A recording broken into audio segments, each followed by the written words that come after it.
The Securing Leadership in Science and Technology Act, which I'm an original co-sponsor, really prioritizes investing in pipelines for the American STEM workers, and that ranges, as you well know, from skilled technical workforce to cybersecurity professionals to PhDs in areas of need like AI and quantum.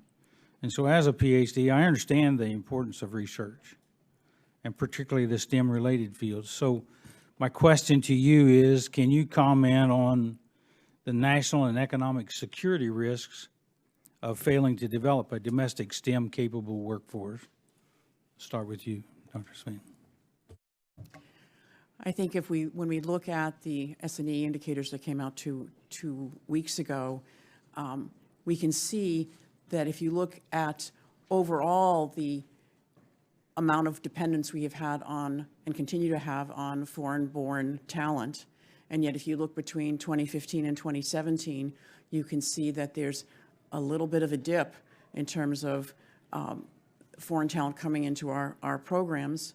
At the same time, if you look at the report, you can see that the performance of the United States for, say, 8th grade students in math and science is mediocre relative to the rest of the world. That suggests a couple things. One, we need to continue to rely on foreign talent in the medium and the short term. In fact, we will always want to be attracting the brightest and the best, as Dr. Schmidt has said. At the same time, it is critical, it's urgent, it's now. We need to figure out how to make the pathways there for every American, every zip code, every background, to find the pathways to be successful in STEM at whatever level, whether it's being the skilled HVAC worker that helps keep LIGO going, that needs so much more STEM know-how than an HVAC worker needed 25 years ago, but we wouldn't have made the discoveries at LIGO without that person.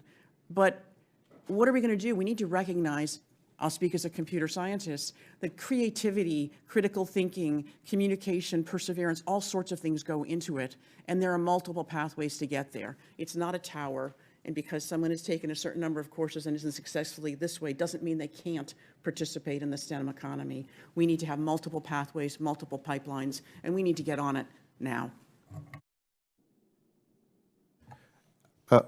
I myself came to the United States to study.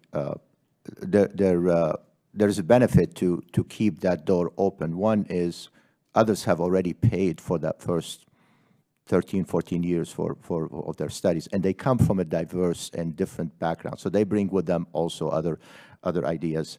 The demographics of our U.S. College students also is key, because we're not graduating enough students to feed the pipeline also. So there's a lot of work to be done there to get our U.S. students both educated and prepared to come to college. And the best opportunity, or the largest opportunity, is where we haven't made a lot of headway, and that is in the underrepresented populations. So that's where the opportunity is. There's one thing I want to comment also on, and it goes across all of these points that we've been discussing, and that is we're focusing on the competition and our competitors with China, but we're not alone. We have allies. We have people we work with in other countries who share our values, and I think keeping that relationship in science and technology and basic research is extremely important.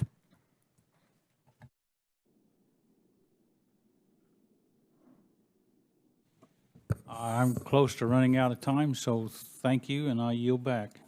Thank you very much. Mr. Caston. Thank you, Madam Chair, and thank you all so much for coming. I want to echo, all of you have made the comment that so much of our STEM workforce is foreign-born, and all of you, I think, have